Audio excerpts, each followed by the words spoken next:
संगत प्रेम से बोलिए नारायण सागर की संपूर्ण ब्रह्मांड में सदा सदा के लिए जय जयकार। जल्दी कर रहे हो। नारायण साकार हर की संपूर्ण ब्रह्मांड में सदा सदा के लिए जय जयकार हो। जगजननी महामातेश्वरी की संपूर्ण ब्रह्मांड में सदा सदा के लिए जय जयकार हो, जय जयकार हो। जब मैं सत्य के साथ में नहीं आता था, उससे पहले राम कृष्ण शंकर ब्रह्मा विष्णु सभी देवी देवताओं को पूजता था और चोरी भी करता था, दारू भी पीता था। तमाम दुष्कर्म थे हमारे पास करना। और अपने दारू किसे कहते हैं? नारायणी शराब को, शराब को कहते हैं। शराब पीते थे और 24 घंटे नशे में शराब रहती थी। अंग्रेजी पीते थे क्या देसी पीते? सब प्रभु सब तरह की पीते थे। सब तरह की जैसी मिलती थी वैसे पी जाता था। भोटम घाट, हाँ, खिचड़ी जैसी मिलती थी ना। जब मैं व्रत रहता था पूरे से स्थिर पीते थे। जिस दिन व्रत रहता था, विष्णु भगवान का व्रत रहता था, जब मेरी की इच्छा होती थी उसी काम देखता भाई विष्णु भगवान आप एक तरफ हो जा, मैं दारू पीऊंगा, दारू पी लेता था। मैंने सभी देवी देवताओं को पूजा। ऐसा है बाबा, आपकी खुद भी थी, खुशी तो दे ही रही है, उपस्थित महापुरुष समझ रहे हैं तो आनंद भी आ रहा है। आप बुराइयों को खुलासा कर रहे हैं, उजागर कर रहे हैं, आप अपनी बुराइयों को छिपा नहीं रहे। हाँ जी। जब मैंने सभी देवी देवताओं को पूजा, परंतु फिर भी मेरे को कहीं भी चैन नहीं मिला। एक बात बताओ, जब विष्णु की पूजा करते थे, हाँ प्रभु, तो कहते थे विष्णु तुम हटो मैं पी लूं पहले। ऐसे बताओ ढंग से। नहीं प्रभु, मैं विष्णु भगवान की पूजा करता था और जो व्रत रहता था, व्रत रहने के बाद में शाम को पूजा करता, पर भी दारू पीता था। विष्णु जी को हटा देते थे सभी देवी देवताओं को मानते हुए भी। अरे वो बात नहीं हो रही बाबा। हाँ प्रभु, जब भगवान जी की पूजा करते थे आप, भगवान जी आपके सामने बैठे होंगे, तो जब आप शराब पीते थे तो कह देते हो कि जरा भगवान जी थोड़ी देर को हट जाओ। हाँ, दूर करते थे उनको सबको कि हम पी लें। हम पीते हैं तो आप खुद दूर हटिए, उसके बाद मेरे को सवार हो जाइएगा। इसी कारण बस ऐसी बाड़ी आती है ना तो सुनने में मजा आता है, आनंद आता है। क्यों आता है? अगर हमारी कोई कमियां हैं, हम में कोई दोष है, हम में बुराइयां हैं, अब हमें भी अंदर से निकाल के बाहर फेंकना है, बाहर फेंकना है। तोताराम साथ साथ सुनते जाओ। तोताराम अपने गुरु के पास गया, 501 नंबर बीड़ी का बंडल निकाला जेब में से, माचिस अपने गुरु के चरणों में रख दी। देखने वाले अनुयायी देख रहे हैं कि ये क्या कर रहा है। किसी ने पूछ लिया, तू यार गुरु दर पर बीड़ी माचिस क्यों चढ़ा रहा है? तो उसने कहा, हजारों मैंने कसमें खाई, गंगा की कसमें खाई, शंकर ब्रह्मा विष्णु की कसमें खाई छोड़ने के लिए, तो छोड़ दी, लेकिन ये बीड़ी छूटी नहीं। अच्छी बात है, तो यहाँ क्यों रख रहा है? यहाँ सामने जीता जागता गुरु है, अब यहाँ छोड़े जा रहा हूँ, अब कभी दोबारा नहीं पीऊंगा। फिर क्या हुआ बाबा? जो तन के नाते से हमारे पिताजी थे, एक भूत प्रेत आत्मा ऐसी थी, उनको उठा करके मटका में बंद कर देती थी। मटके में बंद कर देती थी प्रभु। किसको? पिताजी को, हमारे को। पिताजी आपके जीते जागते थे? जीते थे, मरे हुए नहीं थे, जिंदा थे। हम जैसे हिष्ट थे, आपकी तरह हिष्ट पुष्ट थे। तो आपके पिताजी को कौन मटके में बंद करता? अब ये प्रभु मैं नहीं कह सकता कौन लेके आता था, कौन जाता था। ज्यादा मत बोलो, जितना जरूरत है उतना बोलो। हाँ प्रभु। आपके पिताजी को मटके में कौन बंद करता था? कोई एक प्रेत आत्मा आती थी। अच्छा ठीक है। तो वो जब बाबा आपकी बातों में आनंद आ रहा है, मजा आ रहा है। ये सत्य कथा चल रही है, झूठ का बोलो वाला नहीं, ढोंग पाखंड का नहीं, आडम्बर का नहीं है। तो आपके पिताजी की लंबाई कितनी थी? हम जैसी थी प्रभु बनो। आपके बराबर? हाँ जी प्रभु। 5 फीट 4 इंच? हाँ जी। है? अच्छा। और मटका कितना लंबा था? छोटा सा होता था प्रभु बनो। कितना? छोटा, ये पसंदा बोलते हैं तैसे का नो। अरे यार 1.5 फीट? हाँ 1.5 फुट की ऊंचाई ज्यादा आसपास का नो। तो 1.5 फीट की ऊंचाई वाले मटके में 5 फीट 4 इंच का तुम्हारे पिताजी कैसे प्रविष्ट हो जाते थे? अब प्रभु वो प्रेत आत्मा जाने कैसे बंद करती थी कनो। देखो हम तो प्रेत आत्मा को मानते नहीं है बाबा, हम केवल कर्मों को मानते हैं। कर्मों की मार। और कर्मों की मार तो किसी किसी रूप में पड़ती है, उससे बचाव तो संभव नहीं होता है। नहीं होता प्रभु। और आप ये भी देख रहे हैं, हम कोई साधु संत महात्मा तो है नहीं, हम कोई बाबा साहबा नहीं, हम कोई कथावाचक उपदेशक नहीं, हमने आज तक कोई मिशन संस्था पंथ नहीं बनाया है, हमने आज तक कोई आश्रम नहीं बनाया है। और ये भी आपको मालूम होगा, जमाने में भ्रमण करते हैं, कहीं से हम रुपया पैसा वस्तु पदार्थ नहीं लेते, कोई दान पात्र नहीं लगवाते, किसी दिशा से नहीं लेते, किसी का भोजन दूध दही घी भी नहीं ग्रहण करते। आपने सुना होगा ना, देख लीजिए देख लीजिए। तो हमें तो प्रेत कहीं मिला नहीं आज तक। प्रभु आपके सामने कोई भी टिक नहीं सकता बना। हम ऐसे हमका हुआ है। हाँ प्रभु, पूरे ब्रह्मांड की बात है बना, आपके सामने कोई टिक नहीं सकता। हम तो बाबा एक हाड़ मास के बूढ़े व्यक्ति बैठे। बूढ़े व्यक्ति की बात नहीं प्रभु बनो, मैं अपनी बात रख रहा हूँ बना। अच्छा अपनी बात रखो। जब कुछ आत्मा मेरे पास आई तो मैं अग्नि में प्रवेश होता था बना, 1-1 घंटे के लिए बना। आप बिल्कुल प्रभु बनो। सुनो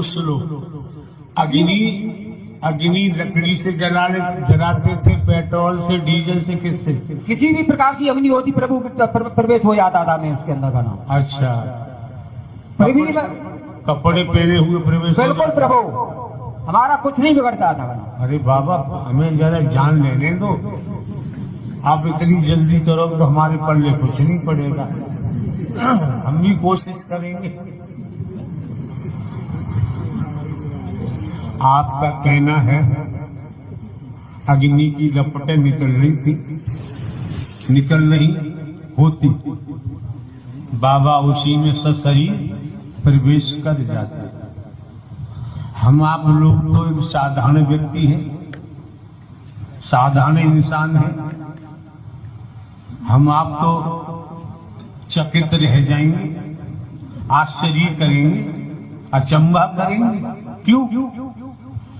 माचिस की तिल्ली माचिस बॉक्स पर रगड़ो, अग्नि मसाला लगा होता है, अगर वो कहीं माचिस की तिल्ली की आग कहीं छू गई हाथ पे, हथेली में कहीं, तो बड़ी पीड़ा होती है, बड़ा दर्द होता है। आप पूरे अग्नि में प्रविष्ट हो जाते थे, आपको अग्नि जलाती नहीं थी। नहीं प्रभु। ऐसा कौन सा दांव लगाते थे? ये कुछ नहीं प्रभु का एक शक्ति मिली थी, वो भी उसने तय किया था, जिस दिन तू मेरे को गलत जगह में लगाएगा उस दिन तेरा विनाश करके जाऊंगा मैं। ऐसी शक्ति क्या थी? प्रभु ये मेरे को नहीं पता, मैं चोरी करता था, राइफल रखता था, जब वो शक्ति आती थी तो मैं राइफल उठाता था। कुछ क्षण के बाद में उसने मेरे को दाब लिया और कहा अब अपनी शक्ति को दिखा, कहाँ है तेरी राइफल? एक बात बताओ बाबा,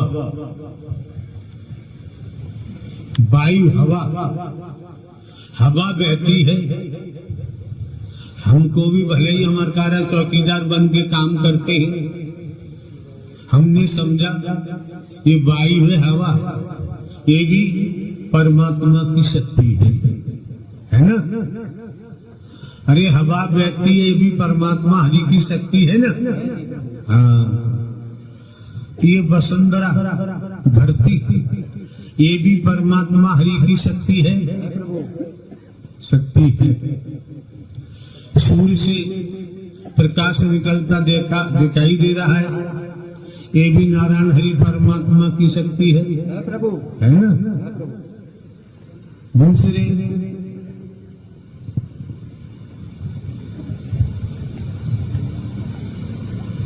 जिसे हम आप जल कहते हैं, ये भी परमात्मा की शक्ति है जी प्रभु। अच्छा,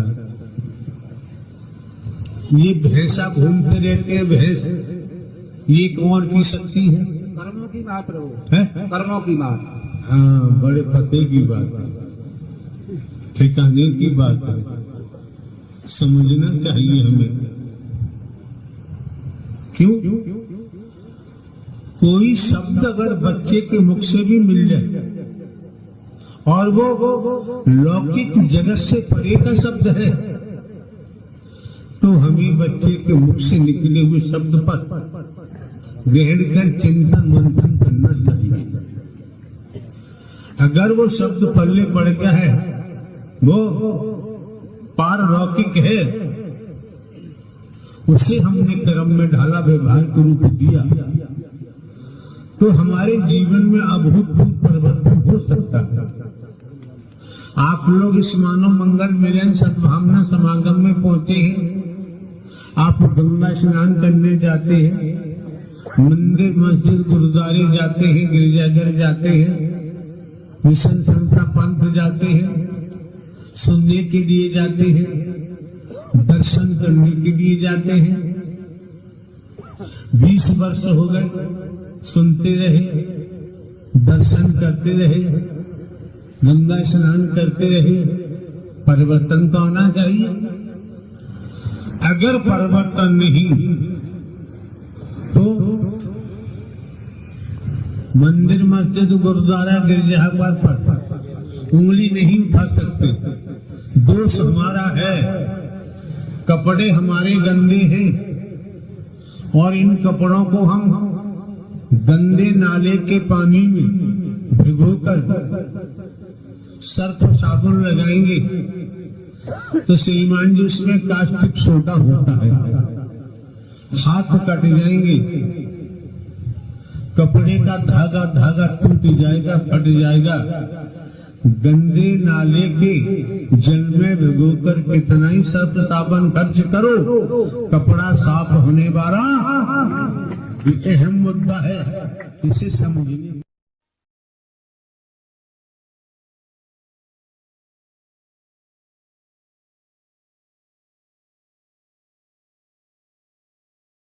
ये मानव मंगल मिलन सद्भावना समागम में आने वाले महापुरुषों से भेंटा होता है, मुलाकात होती है, ऐसा लगता है कि नारायण साकार हरि परमात्मा ने अपना मैसेज इनके द्वारा हमारे पास भेज दिया। ये कब होगा? जब अंतर्गत मन मंदिर साफ होगा, इससे पहले नहीं। दूसरे, मानवीय गुणों को देखते हुए मानवता के तहत निस्वार्थ प्रेम होगा। जलपान भी कराएंगे, बैठा लेंगे, लेकिन ये ध्यान रखें, जो संसारिक व्यवहार है, संसारिक व्यवहार इस मानव मंगल मिलन सद्भावना समागम के नाते संसारिक व्यवहार अपनाने की चेष्टा न करें। उसमें होता है कि 10,000 रुपये दे दो, 5 लाख रुपए दे दो, भैया आप महापुरुष हो, हम आपको दे देंगे। ये ही विषय है, इससे बचे। खेती बाड़ी करो, नौकरी करो, व्यापार करो, मजदूरी करो, मेहनत करोगे निश्चय ही अपने बच्चों को भी शिक्षा दो। जो बच्चे आपके विद्यार्थी हैं, किसान हैं, व्यापारी, जो भी धंधा रोजगार करते हैं, उनसे कहो बच्चों, कभी नीयत खराब मत होने देना। कभी भी तुम्हारी निगाह खराब नहीं होनी चाहिए। आंखों में रोशनी है जो देखते हैं, वही अगर मोह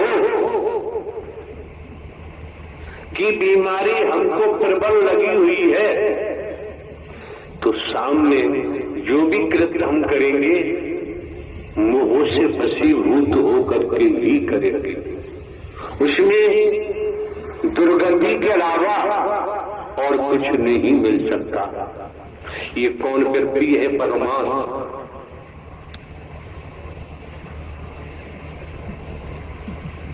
तू खड़ा खड़ा देख रहा है टोपा बांधे।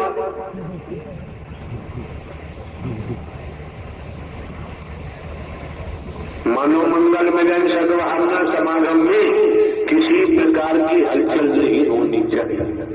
अगर हलचल करोगे तो सोच लीजिए इस जीवन से खारिज हो जाओगे, बचना संभव नहीं होगा।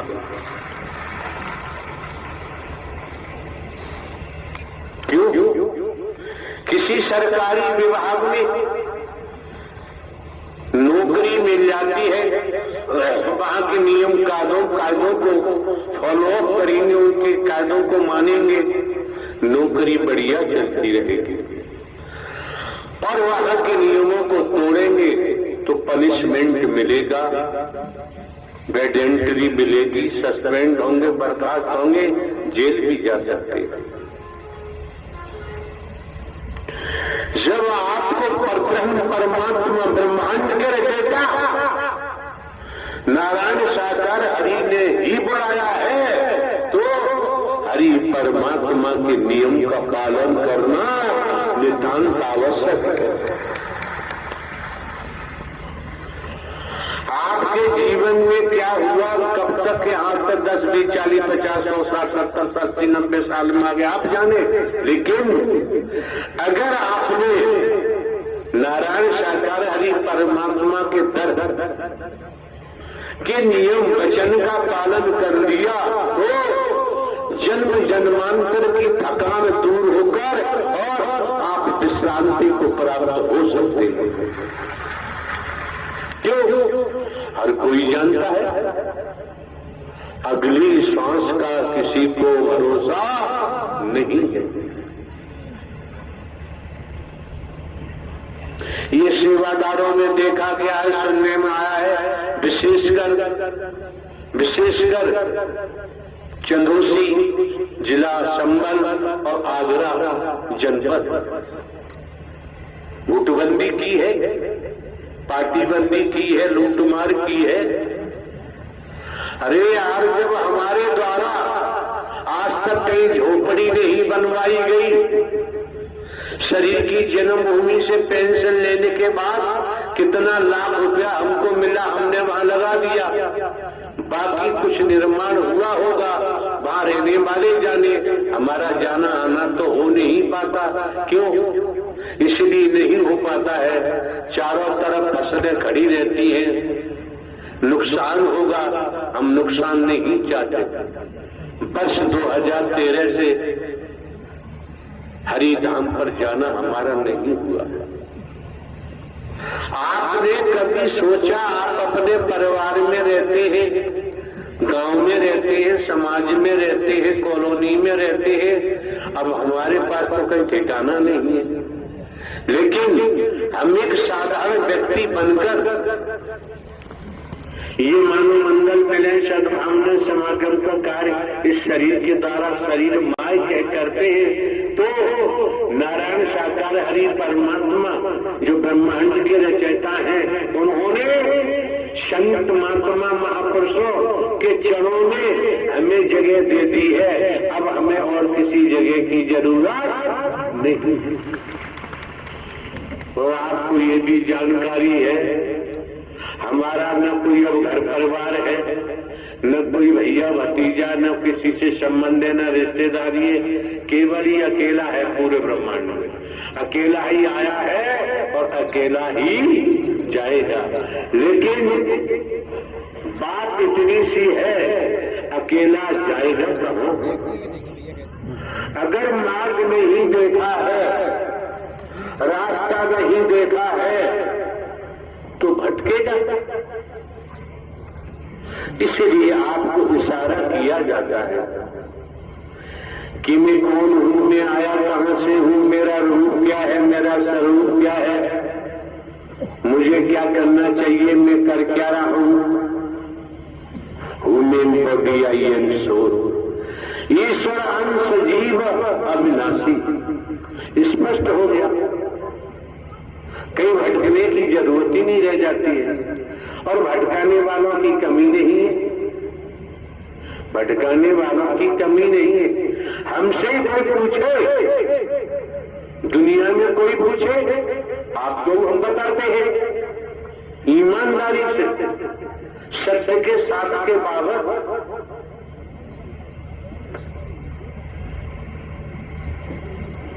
कि परमात्मा कैसा होता है।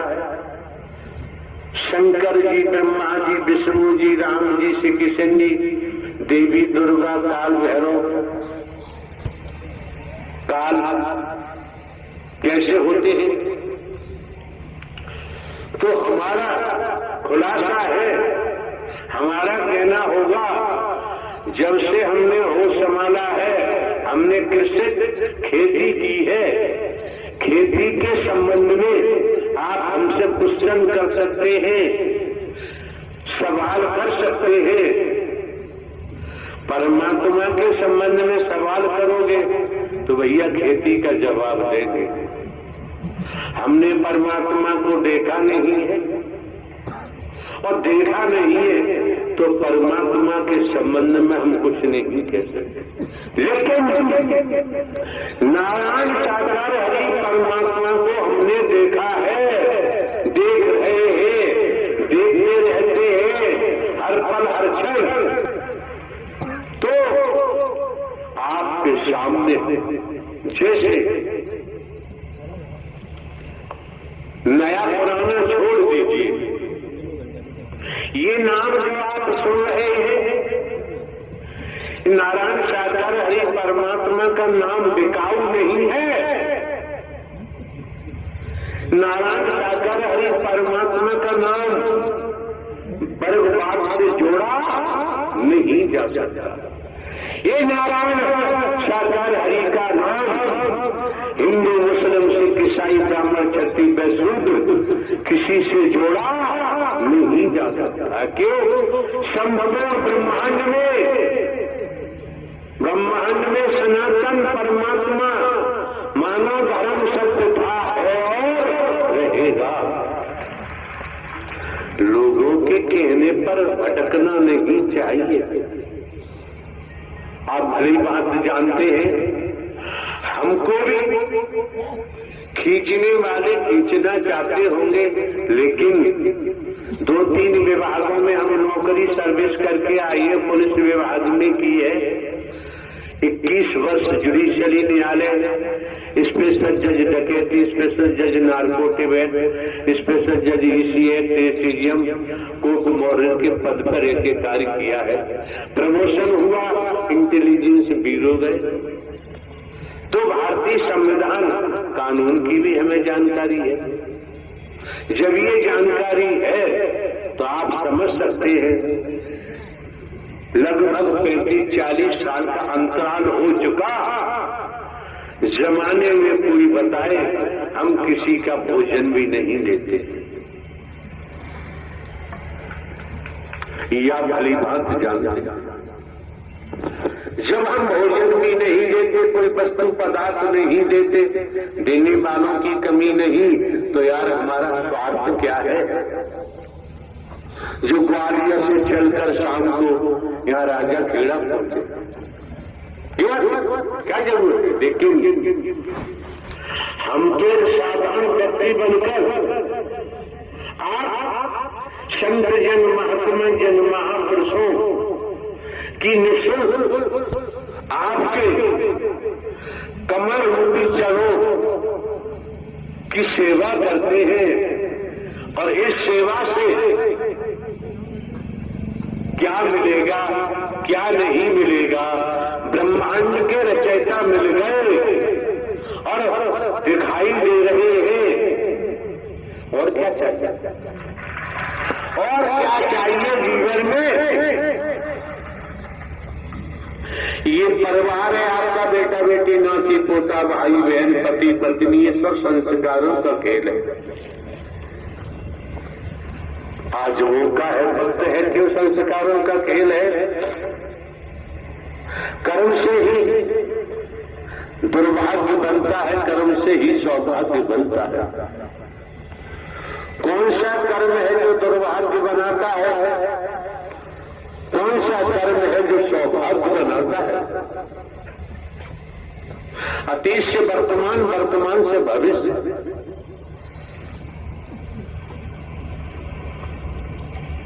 ये mister advocate high court Gwalior में काम करते हैं वकील साहब। कई दिन पहले हमने इनसे पूछा पंडाल में, हमने बताओ यार भविष्य के बारे में बताओ। जो भी इन्होंने बताया ठीक है, बढ़िया है, जहां तक इनकी पहुंच थी उन्होंने बताया। तब हमने इनको कहा भविष्य अंधकार होता है, समझो। आने वाले आपकी बहन बेटियों सभी सेवादार लेडीज जेंट्स समझो, भविष्य अंधकार होता है और वर्तमान से ही जब आगे समय आता है वो भी वर्तमान होता है। भविष्य के बारे में सोचने की जरूरत है। आज वर्तमान आपका बढ़िया है, खुशनुमा है, आज वर्तमान में आपको शांति है तो आने वाले समय में भी शांति होगी। संसार में इधर से उधर कुछ भी हो जाए, लेकिन आज को इधर से उधर मत होने देना। आज आपका है, ये पल आपका है, ये श्वास आपकी है और श्वास निकलने के बाद, प्राणवायु निकलने के बाद सब कुछ समाप्त हो जाता है।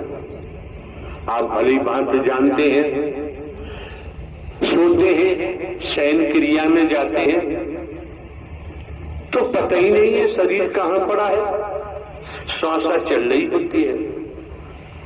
पति पत्नी बेटा बेटी भाई बहन कौन क्या कर रहा है, दुकान खेती बाड़ी कुछ नहीं। जब सोने से जाग समझने का प्रयास करो, कोई शब्द हमारा साधारण नहीं होता है। जागृत होने पर वो सभी स्मरण हो जाता है, फिर भटकने लगते हैं, खूब सोओ, आपकी मर्जी, हमारा क्या घाटा है? हमारा जो कर्तव्य बनता है, आप लोग भिन्न स्थानों से महंगाई के जमाने में किराया भाड़ा खर्च कर आए हो, धूप ताप गर्मी जाड़ा बरसात नहीं देखते, देखना भी नहीं चाहिए। तो श्रीमान जी किसी भी एंगल से, किसी भी पॉइंट पर आपकी बहन बेटी, आपके बच्चों भाई कोई हो, हम आप लोगों को धोखा नहीं दे सकते। हम आप लोगों के साथ छल कपट नहीं कर सकते। हमने तो अपने को साधारण व्यक्ति माना है। अब आप क्या देख रहे हैं? जिले में कलेक्टर साहब है, शरीर ऐसा ही है, जिसका काम है वो कलेक्टर साहब को कलेक्टर साहब ही मानेगा और जिसका काम नहीं उसे कोई लेना देना नहीं। अगर संसार में मानव है, संत भक्त है, देवी स्वरूपा देवता स्वरूपा है, तो उसके लिए परमात्मा था, है और रहेगा। बाकी के लिए कि बाबूजी ये भी तो समझो, बीमारी लगती है, हादसे होते हैं, ट्रेजरी होती है, क्या क्या नहीं होता है। ज्ञानी है, ध्यानी है, रोक नहीं पाते। आज रोकने की पावर आपके पास है, रोकने की ताकत आपके पास है। क्यों? आपको ब्रह्मांड के रचयिता नारायण साकार हरि का कर मिला हुआ है। संस्कारों के कारण आप सत्य की सत्य प्रधान आत्मा है। जब ही ब्रह्मांड के रचयिता नारायण साकार हरि ने आपको अपने दर पर बुलाया है। अगर अपने दर पर ब्रह्मांड के रचयिता नहीं बुलाते तो हमारा आपका ये सत्य का समागम होना संभव नहीं था, संभव नहीं हो सकता। तो दुनिया में क्या करते हैं क्या नहीं करते हम नहीं कह सकते इस संबंध में, लेकिन संतान लायक वर है, अपने पिता की बात को मानेगा। अधिकारी कर्मचारी लायक वर है तो सरकार के आदेश को मानेंगे। और जनता, समस्त जनमानस पूरे ब्रह्मांड में ईश्वरीय सत्ता, परम सत्ता, सुप्रीम ऑथोरिटी कैसे एक बूंद से माता के उदर में आपकी रचना कर दी, शरीर की रचना कर दी। माता के उदर में कोई वैज्ञानिक बैठा दिखाई नहीं देता, इंजीनियर बैठा दिखाई नहीं देता, कोई कारपेंटर बैठा न दिखाई नहीं देता। एक बूंद गर्भाशय में जाता है। ब्रह्मांड की रचना देखो। ये वकील साहब खड़े हैं, प्रवास पे थे तो दीवार पर आम का वृक्ष बनाया हुआ था पेंटिंग से, आम लटक रहे थे। हमने वकील साहब से कहा यार देखो आम लटक रहे, तोड़ लाओ। तो उन्होंने कहा कि ये तोड़ने वाले नहीं है, तो दीवार पे पेंटिंग है। तो हमने कहा एक बात समझने की इस इशारे से, इससे कितनी प्रजातियां हैं वृक्षों की, हर प्रजाति से फल मिलता है। उसकी जड़ें भी लकड़ी की होती है, काश तना भी काश, डालियां भी। तो यार समझने की बात है, काठ लकड़ी दिखाई दे रही है और डाली पर फूल आया, फूल में से फल आया और फल कच्चा तोड़ा, कच्चे का फायदा दोगे, चटनी बनाओगे, दाल में डालोगे, अचार डालोगे, इससे काम नहीं चलेगा। बहुत बहुत ऊंची बात है, ध्यान रखो। जो फल डाली पे टंगा हुआ है, लगा हुआ है, भयंकर तपिश सूरज की झेल रहा है, आंधी तूफान को भी झेल रहा है, पत्तों की छाया भी मिलती है। अगर वह फल टूट कर गिर जाता है तो बहुत रसदार होता है, रसीला होता है। तो बाबूजी आप भी सत्य के पेड़ पर, जो मानव मंगल मिलन सद्भावना समागम सत्य का साथ, इस वृक्ष पर लगे रहोगे और गर्मी जाड़ा बरसात झेलते रहोगे। जब टूट के गिरोगे तो बीज बन जाओगे, जो बीज बन जाएगा उसी का ही भविष्य मेरा पार हो जाएगा। कच्चा बीज, कच्चा फल कभी बीज नहीं बन सकता। हम तो रात और दिन ऐसी तरीका से बोलते जाएंगे, लेकिन साधु ऐसा चाहिए जैसे सूप सुभाए सार सार को कहले धोता दे उड़ाए, लेकिन यहाँ कुछ धोता नहीं है। आप लोग ध्यान रखना, जो आगरा वालों ने अत मचाई है अब छोड़ दो, मौका लगेगा समस्त जनपद के महापुरुष कमेटी बना के आएंगे तो आगरा में समेट दिया जा सकता है।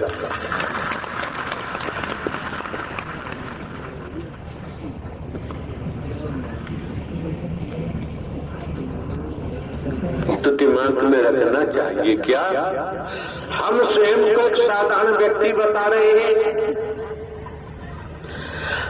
आपके माननीय सम्माननीय प्रधानमंत्री जी के जो व्यक्तिगत सलाहकार होते हैं वो भी आदमी होते हैं। वो प्रधानमंत्री जी के संदेश को प्रेषित करते हैं।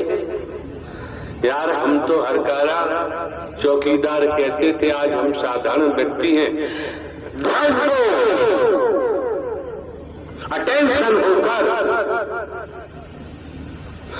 संसार में किसी रूप से जांच लो, आपका मार्गदर्शन ब्रह्मांड के रचयिता नारायण साकार हरि खुद कर रहे हैं, स्वयं कर रहे हैं।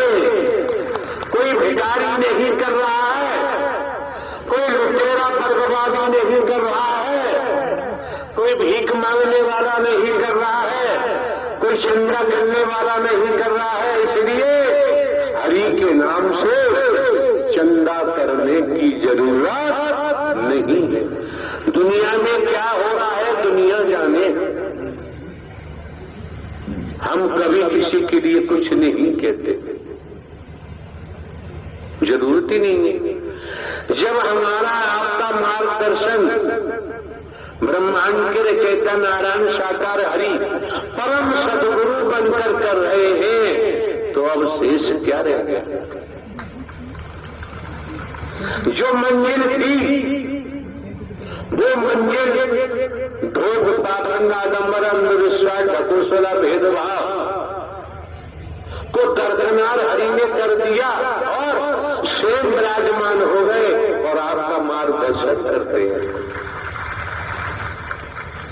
कितने सौभाग्यशाली हैं आप, कितने परम सौभाग्यशाली हैं। कभी विचार किया है हम चिल्लाते रहते हैं, लाखों बीमारियां हमको लगती रहती हैं, आती रहती हैं, जाती रहती हैं। एक बात समझे, फीवर बुखार आता है किसी को भी शरीरधारी को, तब उसकी स्थिति क्या होती है। अगर एक गुर्दा किडनी खराब हो गई तो बाबूजी जीवन तार तार हो जाता है। अगर लीवर खराब हो गया तो जीवन अस्तित्व ही समाप्त हो जाता है। अगर कहीं हार्ट फेल हो गया तो मृत्यु हो जाती है। अगर कहीं एक टांग टूट गई किसी कारण तो अंजाम क्या होगा। अगर दोनों टांगें टूट गई तो परिणाम क्या होगा। अगर एक हाथ टूट गया, अग्रबाजू नष्ट हो गया तो बताओ क्या होगा। दोनों बाजू गई तो क्या हो गया।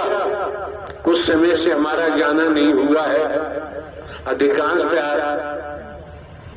डिस्ट्रिक्ट बदायूं में गंगा घाट सुना होगा, कछला घाट, वहां से निकलते थे तो वहां कोड़ी रहते हैं, कोड़ियों की जमात।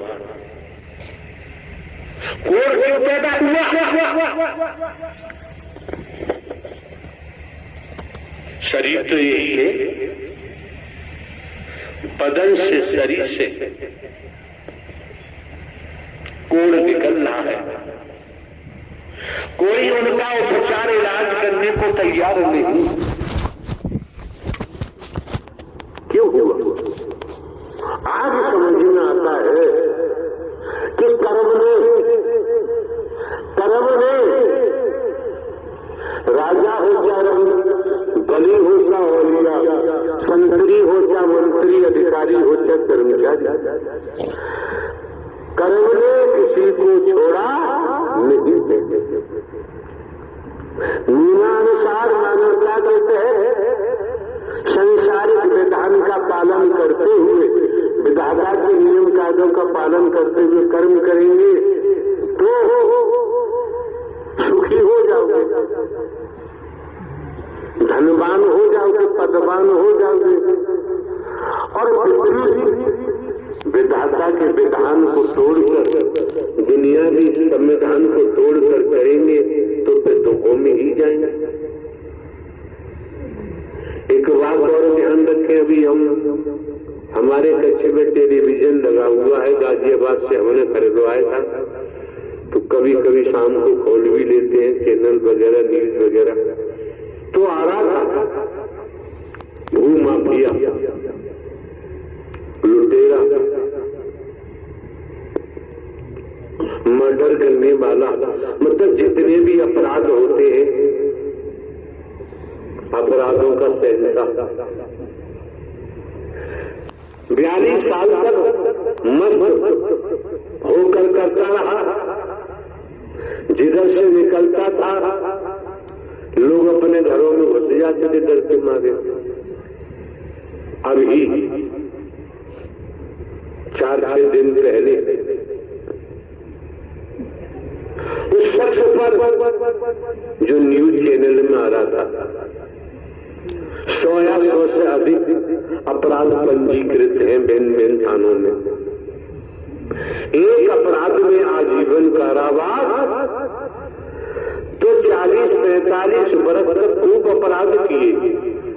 और जब समझो इस बात को, हम गलत काम करें और कहें दुनिया बदती है, कोई दंड नहीं मिलता, 45 साल के बाद आजीवन कारावास हुआ है।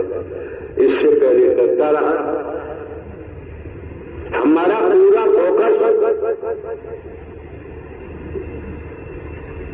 कर्म पर होता है। कर्मों को भी कई भागों में विभाजित किया गया है। कर्म है, अकर्म है, विकर्म है, सकर्म है, तमाम कर्म है। इनकी श्रेणी क्या है?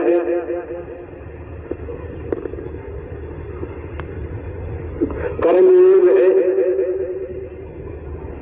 धर्मयोग है, राजयोग है, तमाम योग है।